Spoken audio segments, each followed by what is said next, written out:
Sit down, right there, don't go nowhere, little baby gon' shake that, little baby gon' shake that, little baby gon' shake that, little baby gon' shake that, shit, yeah, I like that, right now, right here, sit down, right there, don't go. Welcome back, we back with another reaction video. Today we are reacting to a stay awake crime psychology video. Interview with a psycho killer. I wonder how this is about to go. Let's get right into it, y'all. Stood across with This is 21-year-old. I was gonna say over under on Lil Bud being the psycho. I dead ass was gonna say over under on him being a psycho, but the opportunity is ruined now. Howard Ashelman, a devout Christian and prominent student at the Hobe Sound Bible College in Martin County, Florida. Despite only recently moving to Hobe Sound, Howard immediately had a positive impact on those around him. As an active member of the college choir, he quickly caught the attention of Hannah Jones, and the two developed a romantic relationship. Hannah's parents fully supported this and embraced Howard as part of the family. Essentially, there was nothing but positive things to say about Howard.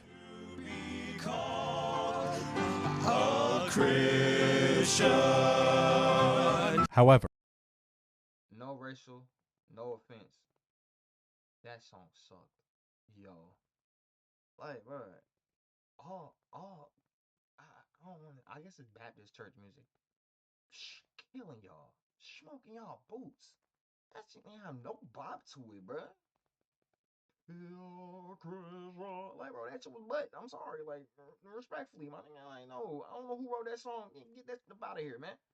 Shit hit the mix with some Yolanda Adams or something. That was not good. his seemingly perfect life was about to face intense scrutiny. In August of 2016, the Martin County Sheriff's Office received a tip from a private investigator in Fayetteville, North Carolina, over 650 miles away from Hobe Sound. Apparently, Howard Ashelman was a prime suspect in an ongoing investigation. A few hours after receiving this tip, Martin County detectives asked Howard's girlfriend Hannah and her parents if they could speak to them about Howard. How long have you known Howard?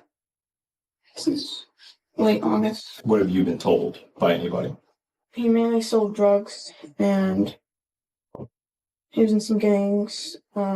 As more information was revealed about the type of person Howard was, Hannah's parents became concerned for their daughter's safety. We obviously don't feel comfortable with her hanging out with Howard. I don't know when he might snap or change who he is as a person, and she be right in the middle of it. And that concerns me as a dad. Little did they know, Howard was involved in a crime much more sinister than drug dealing. I've tried to erase it out of my mind because it was traumatic for me.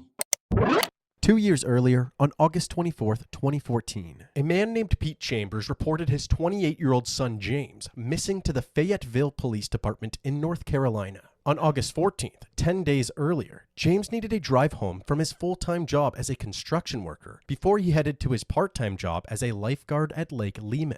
About an hour and a half. No offense, James. Rest in peace. If you're the one that's the subject of this video, brother, you didn't have a vehicle at 28, and you had a full-time job and a part-time job. Where your money management going? All right, Half away. Pete, who was also James's boss, was initially supposed to drive him home, but he ended up asking one of James' co-workers if he could drive him home instead. The co-worker agreed. The next day, Friday, August 15th, James texted his mom saying that he loved her and would see her soon, but was unresponsive the rest of the weekend. This was uncharacteristic of James, and his family and friends quickly became concerned. After exhausting all efforts to reach him, they contacted the Lake Lehman campsite and discovered that James never even showed up. They crossed their fingers that they were overthinking it and he would show up for work on Monday, but he never did. On Tuesday, Pete asked the coworker who drove James home if he knew where James might be. But the only information he could provide was that he dropped James off and hadn't heard from him since. The day after this conversation, that coworker stopped showing up to work. 10 days after James was last seen, his family decided it was time to get both the police and the media involved. Call some damn buddy. Please. James Chambers is desperate. He can't find his 28-year-old son. Nobody's heard from him. Nobody's seen him. A missing persons investigation was immediately launched. While interviewing James's father, they asked the obvious question: who was the coworker that drove James home. It was revealed to be none other than Howard Ashelman. Howard was actually hired and mentored by Pete, who had described him as a polite and respectful employee. However, there was one occasion a few months prior where Howard and Pete's son James got into a very heated altercation. Apparently, Howard even threatened to kill James. Naturally, Howard was asked to come in for an interview. Did you guys ever hang out after work? Yes, ma'am. How was that? Not bad. He was questioned about his whereabouts and actions on the day James disappeared. You guys left work. Tell me what happened. But we went, and I stopped at the ABC store. How was work that day? Was everything good? Everything was great. Howard claimed that after work, they stopped by a nearby liquor store to purchase some alcohol. This was later confirmed by the parking lot surveillance footage. They then headed back to James's house where they had some drinks before Howard went on his way. When I left him, I went straight home. James got a house and no vehicle? Bro, that shit backward. Whatever. Then the neighbors were having barbecue across the street, so I stopped in there. Who was all at the barbecue? The people who live there. Just them? Some friends. Howard said he left the barbecue before it got dark and went home. The detective then asked if they could search Howard's truck, but he no longer had it. What happened to the vehicle? My vehicle? I sold it already. What was wrong with your truck? I blew it up. Howard told the detectives that he had scrapped the pickup after he blew the engine from doing donuts in a parking lot. Surveillance footage from the salvage yard confirmed that Howard disposed of the truck 5 days after James disappeared. On the same day, Pete asked him about James. The rest of the interview didn't provide any more significant information, but investigators had a strong feeling that foul play was involved. So, the case was handed over to the Homicide Division. A deep dive into Howard's social media revealed that Howard had 12 different accounts, each presenting a different persona and different names, the most alarming being Homicide Howie. Since James's disappearance, Howard had been sharing disturbing thoughts and content Nah, I'm reading these. accounts, each presenting a different persona and different names, the most He said Adrian Manson.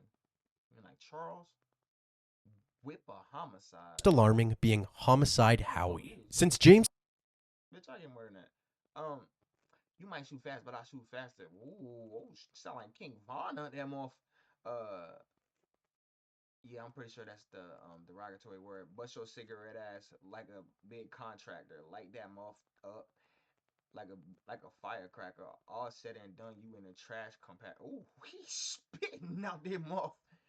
All said and done, you're in a trash compactor. Your life is a movie, but I'm no actor. I own everything, so I must be a master. Some white people mess around with me, and you're looking for a disaster. Call me John Deere. I have a big green tractor.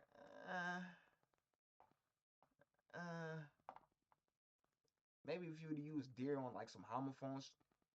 Ooh, that would have been crazy. That's what I'm saying. Like, bro, y'all need but y'all don't have no penmanship. Like, y'all just don't know how to pinch.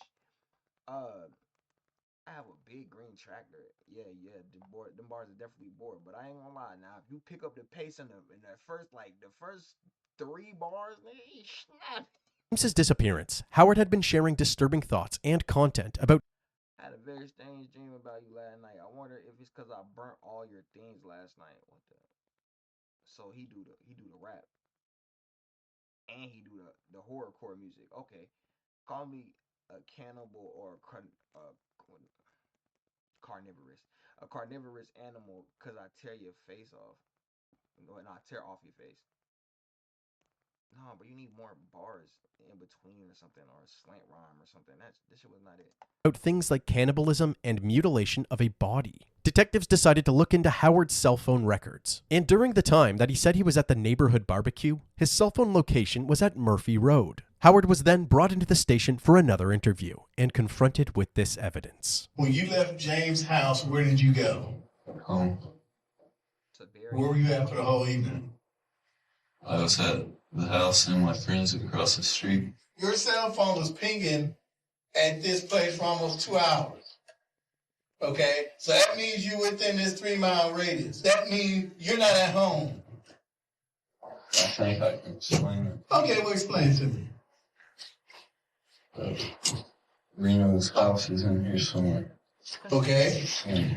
He had my phone on him when he went back home. Howard claimed that his friend Reno Parks had tagged along to the barbecue, and when they parted ways, Reno accidentally took Howard's phone with him. A couple of hours later, Reno brought the phone back and they continued to hang out. The detective was convinced Howard wasn't telling the full truth. Howard, this is your out. I brought you in right now to tell me the truth. You have not told me that truth since you walked in that door. Yes, sir. No, you have not. That's the only thing I want for you today, Howard. It's the truth.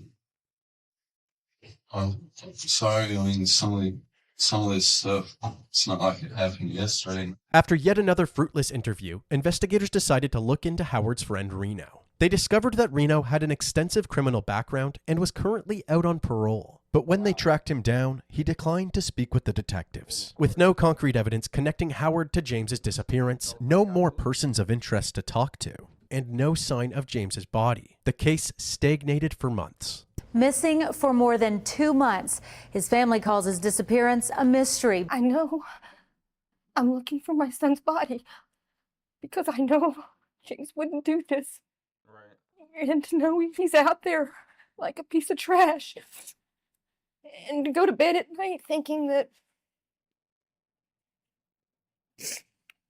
the worst thoughts of what could have happened to my son, what somebody has done to my son. Clearly desperate for answers, James's family turned to social media, posting on Facebook to ask for help, gaining nationwide attention.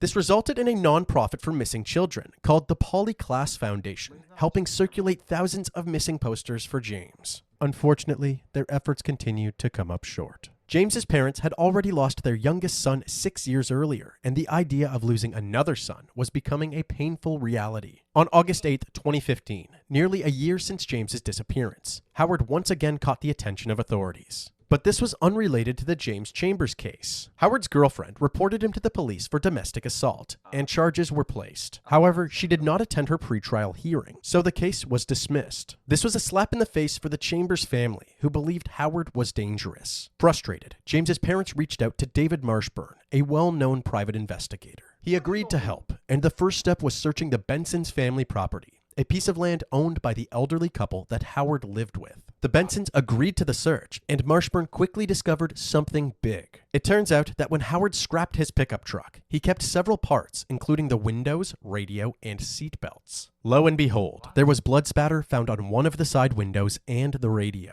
Fayetteville police were immediately contacted and dispatched to the Bensons' residence to collect pictures and DNA samples for evidence. However, the results of the blood samples ultimately came back as inconclusive. The DNA sample was too small and not sufficient for testing. And just like that, the investigators were now back at square one. Another year passed, and it seemed that this case had gone cold. There had been no new leads in the case, and James's parents were now living 2,300 miles away in Dallas, Texas. Howard had even deleted the disturbing posts from his many Facebook accounts and seemed to be on an indefinite hiatus from social media. Regardless, James's mom had still been thoroughly monitoring Howard's online activity. Then, one day in the late summer of 2016, he reappeared on Facebook, but this time his location was marked as Hobe Sound, Florida. Through further digging, James's mom learned of Howard's enrollment at Hobe Sound Bible College, his new gig as part of the choir, and his new girlfriend, Hannah. His mom quickly contacted private investigator David Marshburn, who contacted the Martin County Sheriff's Office in Florida. Once Martin County was caught up to speed, they wondered what Howard's motive or endgame could be. They then reached out to Hannah and her parents, bringing us right back to this interview. How long have you known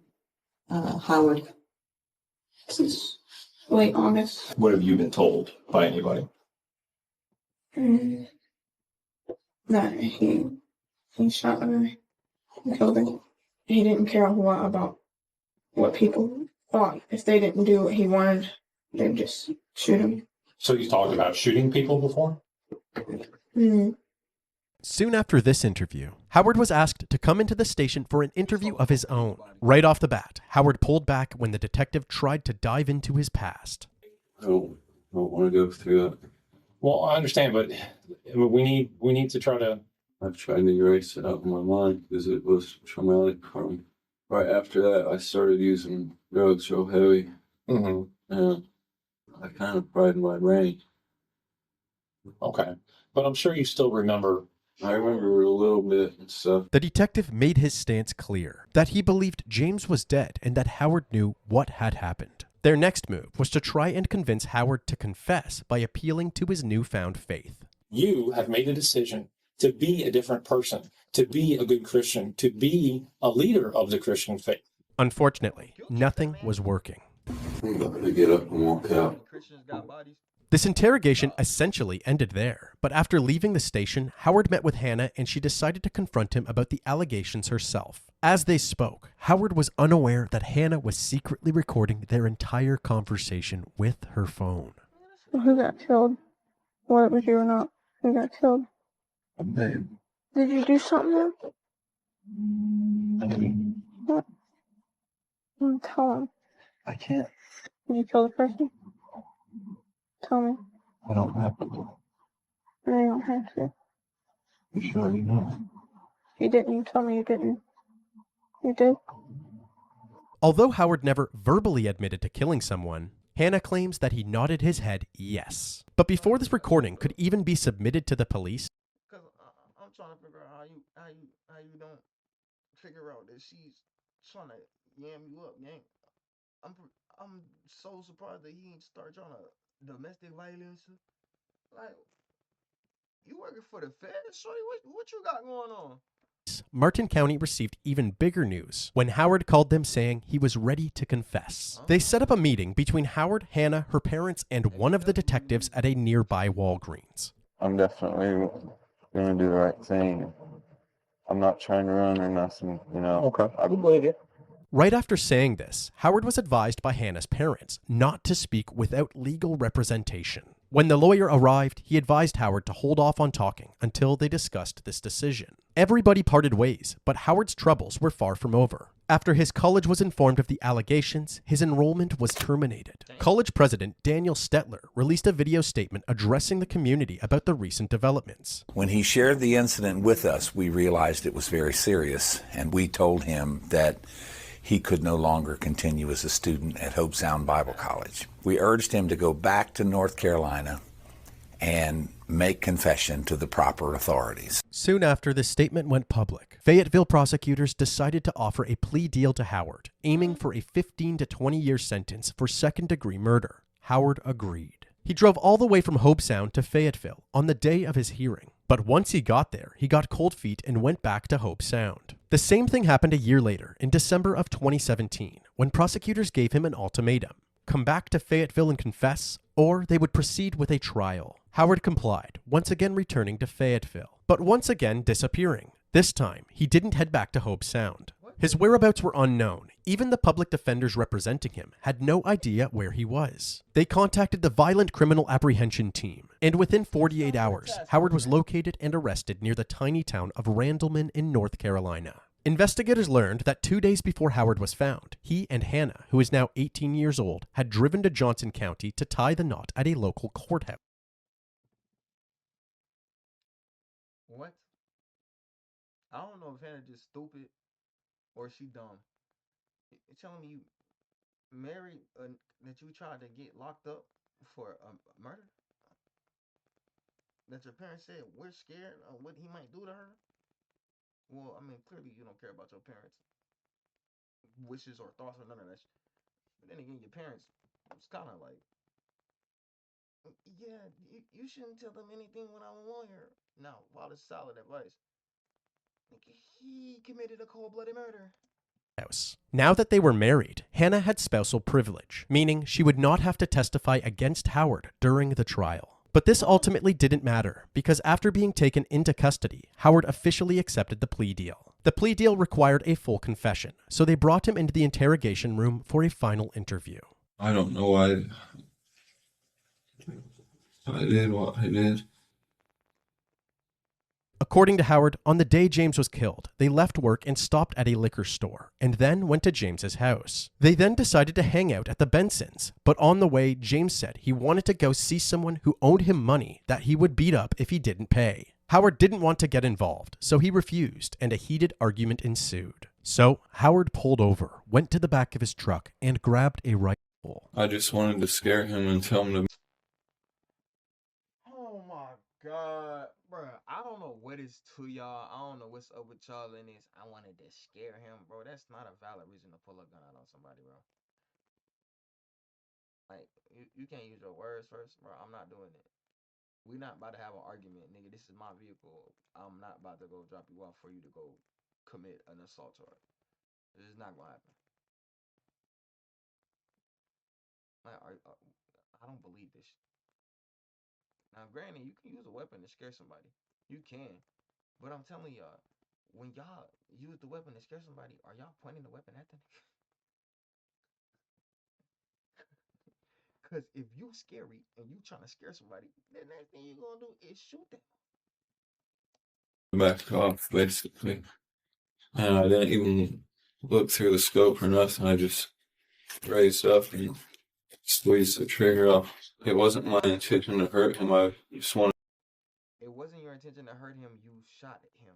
You shot at him, but you didn't intend to hurt him. Oh, okay. I mean, if that's the case, you could have just shot it in the air, like that way. No. Wanted to. In my mind, I was like in the movies, how they shoot right by someone and scare them, and then I was gonna tell them if you don't stop, the next one's gonna get you. And I was waiting for him to come out yelling at me and say, "You just try to kill me," but nothing happened. You know. Then I realized I was in trouble. I put my hand up there and there was no pulse or nothing, and he wasn't breathing. Howard then confessed that he and Reno buried James's body in the woods behind the Benson. Reno, what the oh my God. Reno! You got brought back up for no reason, Reno. You didn't have to do it, Reno. Bro, Reno dumb as hell, too. Come on, bro. Get them both. His property. What happens after you drag him to the woods? I think I went and cleaned up a little bit and changed my clothes. And I went across the street to some of my friends over there. They have more liquor, and I just started drinking more. Because my mind was so messed up. 2 weeks later, realizing the police were on his trail, Howard decided to dig up and dismember the body and separate it into 3 trash bags. What? I wanted it to be able to be easier to handle. Where did y'all dispose of the body at? On a bridge. Was it a creek? Was it a river? It was a bigger creek. It was broad daylight when you dumped the body over the bridge. Well, more towards the evening, but still light outside. The detectives would later realize that Howard had been dropping hints about what had happened through his Facebook posts. In one instance, through one of his aliases, Howard posted, "I had a very strange dream about you last night. I wonder if it's because I burned all your things." And another post around the same time said, "I never knew much about people until I took one apart, just to see how it worked." The police finally had a confession, but there was one more thing that he owed investigators due to his plea deal. He needed to help them find James. They first went to the Bensons' property to search for evidence of the burial, but unfortunately nothing notable was found. They began looking for the bridge where he disposed of James's body. The search for James's body wasn't as straightforward as investigators had hoped. It had been almost 4 years since James's murder, and Howard couldn't recall which bridge he had dumped the body. So they decided to ask Howard's friend and accomplice, Reno Parks. He refused to speak with police, but thankfully, he was willing to speak with private investigator David Marshburn. You remember the bridge you talked about with solid concrete? Was it like that? No, it was solid. But there was no metal guardrail. No, there wasn't anything. There was only one bridge that fit this description, the Keener Road Bridge. Howard did seem to recognize this bridge, but unfortunately, there was still no trace of James. As authorities continued to search for his body, Howard's sentencing took place. He was sentenced to 16 to 20 years in prison for the second-degree murder of James Chambers. What? Relief. My family's finally gonna have some peace.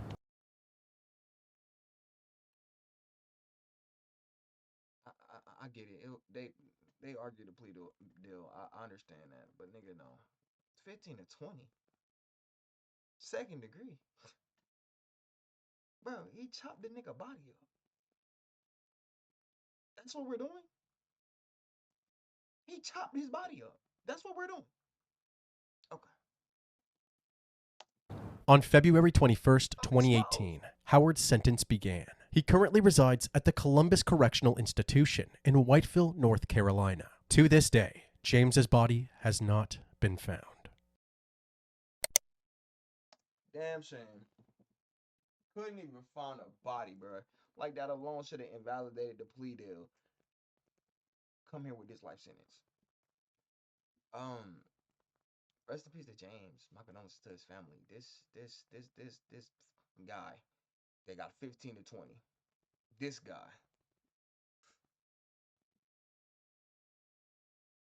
This is sad. Like, bro, I don't feel like justice was served. Not even a little bit. He got 15 years after getting to chill for how long? He got to play in y'all face for how long? The nigga said, oh yeah, I'm gonna turn myself in. Oh no, I'm not gonna turn myself in. Oh yeah, let me turn myself in. Nah, let me get married first. This ain't the most entitled, privileged mother I've ever seen in life. This is crazy work. That's the end of the video. Make sure y'all like, comment, subscribe. Share your thoughts on the video in the comment section below. Hit the notification bell so you can see every day when I drop videos on this channel. I will catch you in the next one. Stay safe, y'all. Everything I see and I achieve it, bitch, you everything I see and I achieve it, bitch, you best. Everything